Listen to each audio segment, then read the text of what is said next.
Salam, bugünkü izahımı vermək istəyirəm. Hədəf test toplusundan quizlər olan sınaq 1-dən 4-cü bloklar üzrə. İzləməyinizdə fayda var. Qəbul imtahanda az da olsa nəticənizə təsir göstərə bilər. Deməli, bizə bir də verir ki, X, Y, Z maddələrdə Y-in maye olduğu temperatur intervalını müəyyən edin.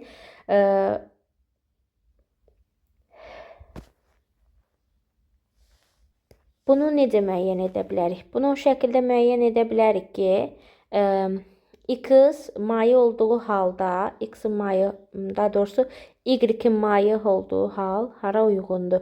50 ilə 95 aralığında, yəni tutaq ki 75 Selsi. Bu zaman fikir versəz, Y-in maye olduğu hal X-in də maye olduğu hallardadır. Ona görə biri götürə bilərəm. Sonra baxıram bu hissəyə Z-in. Z-in isə qaz olan halına uyğun ola bilər. Çünki və yaxud da bu ortalarda olsa, bərk olan halına uyğun deyil heç vaxt. Bərk halı 25-dən aşağıdır. Bu da heç. Cavab yalnız olur 1C variantı. Eksotermik prosesi müəyyən edindir. Eksotermik proses nədir? İstiliyin ayrılması ilə gedən müsbət kü olan vəziyyətlərdir. Qurğuşunun əriməsi, bunu misal göstərmək olmaz. Çünki əriməsi üçün biz istilik verməliyik, mənfi küdür. Yodun sublimasiyası, bu da belə deyək də isitmə baş verməlidir. Bu da deyil. Suyun, su buxarının kondensləşməsini bura götürə bilərik. Bərk maddələrin parçalanması yox, suyun buxarlanması yox. Üçüncü sual. Hidrogen və dəm qazından ibarət olan qaz qarşının heliuma görə nisbi sıxlığı 3,75-dir. Bu zaman biz 3,75-i 4-ə vururuq ki, bu qaz qarşının kütləsini tapaq. Buradan tapırıq ki, qaz qarşının kütləsi 15 qram imiş. Sonra növbəti hidrogenlə dəm qazı deyirsə, dəm qazı və hidrogen ikisi bir yerdə 15 olubdur. Dəm qazı 28, hidrogen 2. 15-dən 2 çıxanda 13, 28-dən 15 çıxanda 13. Deməli, bunlar hidrogenlə dəm qazı 1-in 1 nisbətində götürülüb. Qarşılıqda hidrogen həcm payını müəyyən edin. Bunların həcmləri bərabər götürüldüyünə görə 50% olacaq C variantı. Növbəti keçək 4-ə. Deyir ki, Z elementlərin proton saylarının azalma ardıcıllığını müəyyən edin. Proton sayının azalma ardıcıllığı desə, biz burada dövrə qrupa münasibət bildirməliyik. 4-cü dövr 2A var, 4-cü dövr 6A var. Təbii ki, qruplar artdıqca eyni dövr daxilində say da artmış olur, proton sayı. Və burada müqayisə eləsək, A qruplarını müqayisə eləyək birinci. 6-ada yerləşən 2-ada yerləşəndən daha çox protona sahib olur. O zaman Y-in proton sayı böyük olur X-dan. Bunları müqayisə etdik bu öz yerində. İndi isə biz nə edək? 4-cü dövrü bu şəkildə yaza bilərəm. 4S2, 3D5 şəklində 7-ci qrup versin. Sonra Y-i müəyyən edeyim. Çünki Y 6A-da yerləşir. O da 4-cü dövr. 4S2, 4P deməli yazmalıyam bunu necə? 4 şəklində. Burada görünməsə də bu P səviyyəsinə keçmə varsa, bunun içərisində 3D deməli 10 var. Ən çoxu budur. Yəni Y-dir. Burada da qeyd etdiyimə görə. Sonra isə budur, yəni burada gördüyünüz. Ona görə də Y ən çoxudur. Sonra Z-dir. Ən azısı X-dir. Və buna da uyğun olaraq Y variantı götürülməlidir. Növbəti, keçək 5-ci sualımıza. Bizə belə bir iyonlar verib. Onlarda deyir atomlar üçün ümumi olan nədir? Elektron formulu hər birində 3s2, 3 P6 vəziyyətindədir. Bunu qursam 2, 8, 8, yəni 18-dir. Burada yaxınlaşdırım biraz.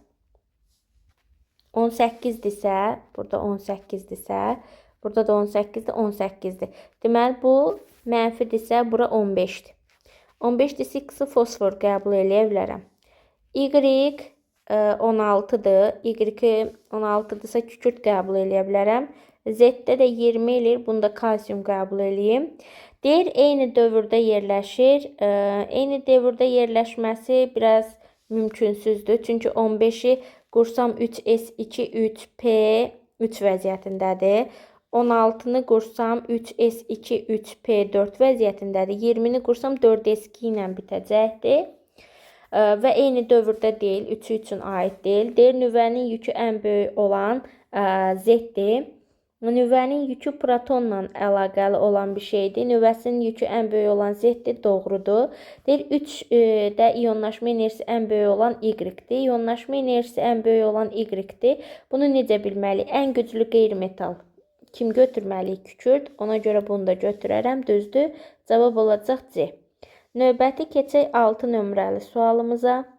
Bizə deyir X, Y, Z elementində iyonlaşma enerjisinin artma ardıcıllığına. Biz bunu bu şəkildə bölsək, bu metaldır, bunlar qeyri-metaldır. Qeyri-metallarda iyonlaşma enerjisi ən maksimum olur. Ona görə ən yuxarıda və ən sağda yerləşən daha güclü qeyri-metaldır, X-dir. Sonra Z-dir, metallarda isə ən az olur. Artma ardıcıllığı Y, Z, X olacaqdır 6-da A variantı. Sonra gələk bu 7 nömrəli suala. Deyir ki, qum, dəmir qırıntısı, kalium xloriddən ibarət qarışığı ayırmaq üçün yerinə yetirilməlidir. Biz birincisi buradan dəmiri ayırmalıyıq. Maqnitlə 3. Maqnitlə ayırdıqdan sonra duzla qum qalır. Suda həll eləyərəm ki, qum suda həll olsun. Daha doğrusu duz suda həll olsun. Sonra süzərəm duzlu su ilə qumu, duzlu su süzülər, qum qalar. Daha sonra ki, duzla suyu da buxarlandırma ilə ayıraram. Bu şəkildə olacaqdır. 3, 4, 2, 1 C variantı. Növbəti keçək 8-ə. Bərk haldan qaz hala çevrilmədə nə baş verir? Əgər mən bərk maddəni qızdırıramsa, ona istilik verirəm. Deyir, istilik ayrılmayacaq, udulacaq. Molekul arası məsafə artacaq. Bəli, doğrudur. Sublimasiya prosesidir. Bərkdən qaza keçirsə düzdür. Sıxlıq artır, xeyr, sıxlıq azalacaqdır. Burada düz olanlar 2 ilə 3-dür. Doğrular seçdiyimizə görə 8-də olur A variantı. 8-i bitirdik. İndi gələk 9-cu sualımıza. Mövzu sınağı olduğuna görə ilk 3 başlıqdan verilib. İlk anlayış, maddə miqdarı, dövrüdən. Belə maddələrimizi verib, elementlərimizi deyir. Y təsirsiz qazdırsa, Y təsirsiz qazdırsa. Y təsirsiz qazdırsa, deməli bu 8-də yerləşir. Ondan bir vahid kiçikdirsə, X halogendir. Z isə onda birinci qrupda yerləşəcək. Deyir ki, X halogendir, düzdür. Z-in ən böyük oksidaşma dərəcəsi müsbət 5-dir. Xeyr, nə əlaqə? Eyni dövr elementlərdir. Xeyr. Burada məncə 9-da cavab olmalıdır. Yalnız 1B variantı. Sonra keçək 10-a. X müsbət 3 iyonunda olan deyir elektronların sayı P15 mənfi 3 iyonunda olan elektronların sayına. Bunda olan elektronların sayı 18-dir. Onun 3 vahid çoxdursa, deməli bu 21-dir. Bu 21-dirsə, bunun səhv etmirəmsə olmalıdır. 21-dən 3 gələndə üstünə 24 olacaqdır. X-in xarici təbəqəsində olan elektron var. Xarici təbəqədə neçə elektronu var? 24 istisnaydır. 4s1 3d 4 ilə bitməlidir. Bu şəkildə. Və bunun xarici təbəqəsi dedikdə 4s1 nəzərdə tutur. 1 elektronu var. Deyir, hansı halda qarışığın ayrılmış üsulu doğru verilmişdir? Qarışıqlar üçün maddələri qeyd edib, şəkər, yağ, su və s. A variantında deyir ki, 2 ilə 3, yəni yağla suyu xromatoqrafiya ilə ayrılırlar, xeyr. 1 ilə 3, şəkərlə suyu kristallaşdırma ilə ayrılırlar, düzdür. 3 ilə 5 nədir? Su və tabaşiri ayrılırlar, distillər. Nə əlaqə? Bir dəqiqə 3-5. 3-5 nə idi? Su ilə spirti, daha doğrusu distillər ilə ayrılırlar, düzdür. 3 ilə 4 su və təbaşiri süzmədir, düzdür. 3 ilə 6 su ilə xörək duzu buxarlandırmadır, bu da düzdür. Səhv ayrılma üsulu A variantındadır. Sonra gələk 12-yə. Elektronların ümumi sayını tapmağımızı istəyir. Burada eləyəcək 10 elektron, burada eləyəcək 18 elektron, burada isə eləyəcək 12 elektron. Bunların hamısının bir yerdə cəmini istəyir 10, 18. Səhv etmirəmsə, cavab 40-a yaxın bir qiymət etməlidir. 12-də Y variantı. Sonra gələk 13-ə. Deyir, hansı maddənin su ilə qarşılığını durultma üsuluna ayırmaq olar. Durultma üsulu buydu ki, suda həll olmayan mayeləri. Suda həll olmayan maye X-dır. Ona görə 13-də cavab eləyəcək A variantı. Sonra növbəti keçək 14-ə. Hər tərkibində 3 oksigen atomu olan birləşmədə oksigen kütlə payı 30-dur. Hər hansısa bir birləşmədə içində 3 dənə oksigen var. 3 oksigenin pay kütləsi 48 qramdır. Ona düşən pay 30-dur. Element birləşmənin nisbi atom kütləsini istəyir 100-dür. Buradan X tapırıq. Buradan da X eləyəcəkdir 160. Cavab B variantı. Sonra gələk 15-ə. İyonlaşma enerjisinin artma ardıcıllığını düzün. İyonlaşma enerjisi qeyri-metallarda daha qüvvətlidir. Deməli, qeyri-metal ən qüvvətli olan T-dir. T-də daha böyükdür. Sonra Y-dədir. Sonra deməli X-dədir. Daha doğrusu X-də ən azdır. Z-dədir. Bu şəkildə müqayisə edirik. Metalları müəyyən edirik. Qeyri-metalları müəyyən edirik. Qrupu böyük olan daha qüvvətli qeyri-metaldır deyə iyonlaşma enerjisi onda daha böyükdür. Sonra X ilə Z metaldır. Bunlarda da dövrü ən böyük olan daha qüvvətli metaldırsa onda iyonlaşma enerjisi daha az olur. Və buna uyğun olaraq da cavabımız olacaqdır X, Z, Y, T, Y variantı. Sonra gələk 16-ya. X-i müəyyən edin, yəni kimyəvi üsulları. Paslanmadır, mis məmulatının üzərinə yaşıl örtüyün düşməsidir, 2-dir, 3-dür. Bunların hamısı olacaqdır kimyəvi üsul, digərləri fiziki üsul. 17.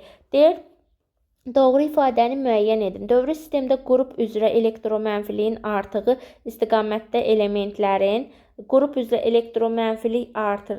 Dövrü sistemdə qrup üzrə elektromənfilik nə zaman artar? Aşağıdan yuxarıya getdikcə. Bu zaman metallıq azalacaq, atom radiusu azalacaq, iyonlaşma enerjisi də artmalıdır. Cavab 17-də olacaq. Yalnız bir D variantı. Sonra 18. 18-də qeyd edir ki, bu nədir?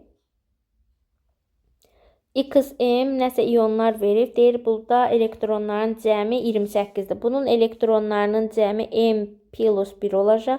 Bunun elektronlarının cəmi N plus 2 olacaq. Bu ikisinin cəmi bir yerdə 28-dir.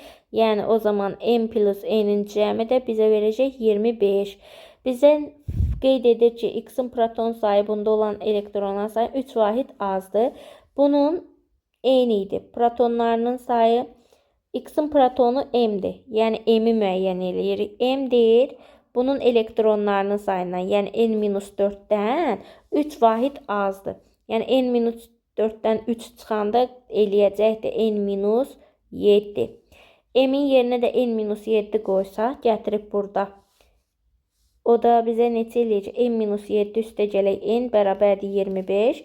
2N bərabərdir 7 bu tərəfə keçsə 32. N də bərabərdir 16. Bizdən Y-in protonunu, yəni N-i tapmağımızı istəyir. O da 16-ya, C variantına uyğundur. Növbəti, keçək burada 19 nömrəli sualımıza. Burada cavabda səhvlik var idi, amma biz yenə də öz bildiyimiz kimi gedək doğru yolla. Deyir, dəm qazıdır, mol sayı adı, donor atomun rabitə əmələ gəlməsində iştirak edən elektronlarının sayı. Donor atom, deməli, bax, bu dəm qazıdır da. Donor atom burada oksigen nəzərdə tutulur. Oksigenin mol sayı adısa, 1 molda tutaq ki, nəzərdən keçirirəm. Donor atomun rabitə əmələ gəlməsində iştirak edən elektronların ümumi sayı. Burada 6 rabitə var. Daha doğrusu 6 elektron var. Onun opşi 4-ü buna aiddir. B4-dür. A-yı da 1 qəbul eləsəm. O zaman məndən nə istəyir? X-i tapmağımı istəyir. Burada da X təəssüf ki, yoxdur. Böyük ehtimal bu bizdən B-ni A ilə ifadə etməyimizi istəyir. B-yi A ilə ifadə edəsi olsaq, onda 4A şəklində olar. 19-da cavab olar B variantı. Yəni, bu bizdən 10 istəyir. Yəni, X yoxdur. Tutaq ki, bu X-a bərabərdir. Bizdən B-ni və yaxud da X-i A ilə ifadə etməyimizi istəyir. 20. Deyir, X, Y, Z elementlərində qazların sıxlıqları bu kimidir. Hansı ifadə doğrudur? Qazların sıxlığı içərisində X daha böyükdürsə, deməli, o molar kütləsi ən böyük olandır. Biri götürürəm, doğru. Bərabər kütlələrdə tutduğu həcmlər eynidir. Bərabər kütlələrdə heç vaxt tutduğu həcm eyni ola bilməz. Bərabər kütlələrdə molekullarının sayı eynidir.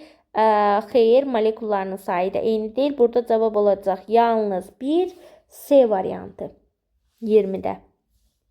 21. Deyil, A-nın tərkibinə daxil olan azot öz fərdi xassələrini itirir.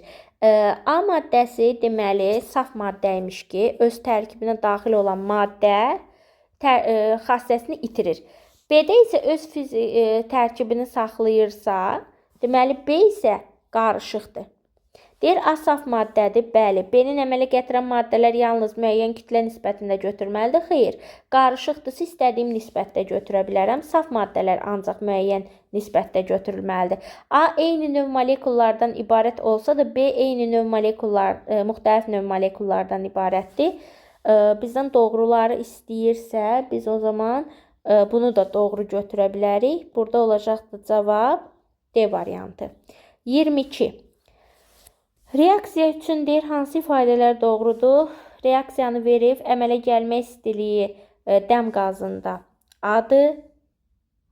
Bunda B-dir. Biz reaksiyanın istiliyi effektini tapanda 2B-dən 2A-nı çıxırıq. Yəni, deməli, B-dən A-yı çıxa biliriksə, B böyükdür A vəziyyəti mümkündür.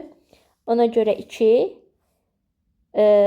Və burada başqa heç bir şey doğru deyil. Ona görə yalnız 2, 22-də Y variantı olacaqdır. Gələk 23-ə. Deyir, dövrü cədvəldə eyni dövrdə yerləşən X, Y, Z qeyri-metallar atomlarında ionlaşma enerjisi ən böyük olan Y-dir. Bunu düzmək lazımdır, böyük ehtimal. Yox, bəli, düzmək lazımdır. İonlaşma enerjisi ən böyük olan Y-dirsə, deməli, Y ən güclü qeyri-metaldır. Deyir, X-in reduks edicilik qabiliyyəti Z-dən kiçikdir. Deməli, X ortadadır, Z daha qüvvətli metala yaxındır ki, onun reduks ediciliyi daha çoxdur. Deyir, ən güclü qeyri-metaldır Y, doğrudur. Atom radiusları arasındakı münasibəti müəyyən etsəm, Y-də ən kiçik olmalıdır. Çünki dövr üzrə soldan sağa Y tərəfə getdikcə azalacaq. Bu səhvdir. Proton sayları Y-də daha çox olar. Bəli, doğrudur. Burada da cavab 23-də olmalıdır. 1, 3, açıq sualda artıq. Sonra 24. 24-də belə bir birləşmə verib bizə. Deyək ki, birləşmənin içərisində X-in kütlə payı 20-dir.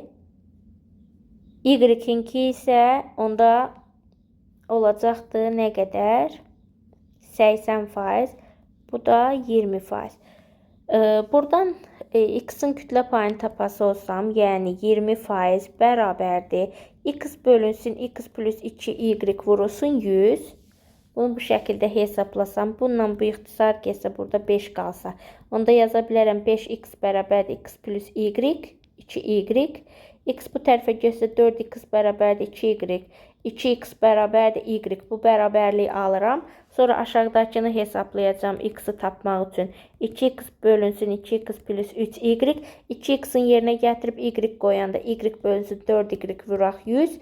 Buradan da çıxır 4də 1, yəni 25% almış oluram omegaya. Bu tipli kütlə payı suallarına xüsusi diqqət yetirsin əziz 4-cü bloklar. Sonra gələk buna. 25-ə bizə belə bir şey veribdir. X, 2, Y, 3 birləşməsində deyir. X-in kütləsinin Y-in kütləsinə nisbəti bu şəkildədir. Yəni, 9-u bölmüşəm 2 dənə X-a nisbət. 16-nı bölmüşəm 3 dənə Y-ə. Burada çal-çarpaz vurası olsam, 32X bərabərdir 27Y.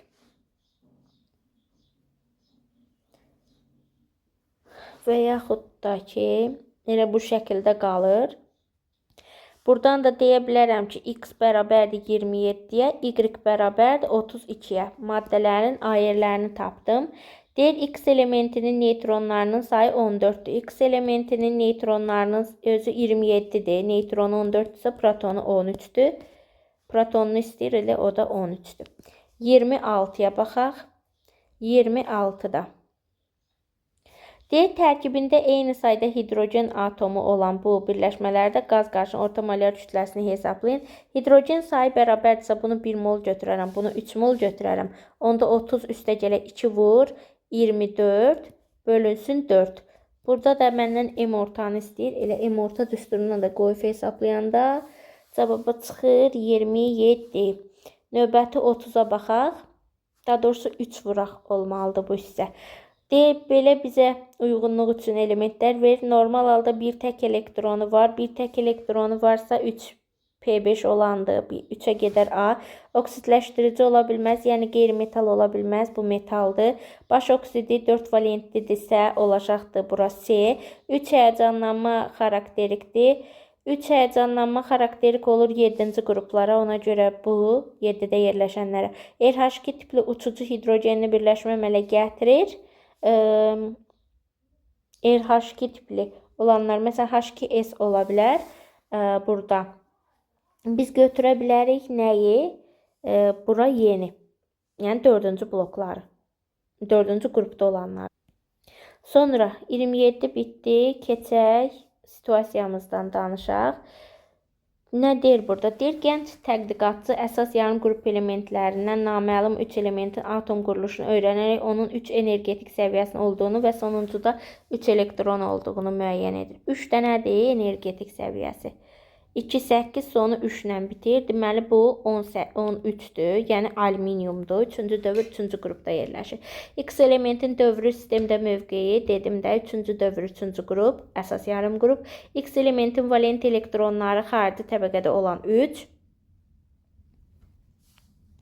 Bizdə deyir ki, X müsbət 3'də olan elektronların sayı 10 dənədir. S16 2, yəni 18'də olandan neçə də vahid azdır? 8 vahid azdır. Bu da bizim birinci sınağımızın izahı.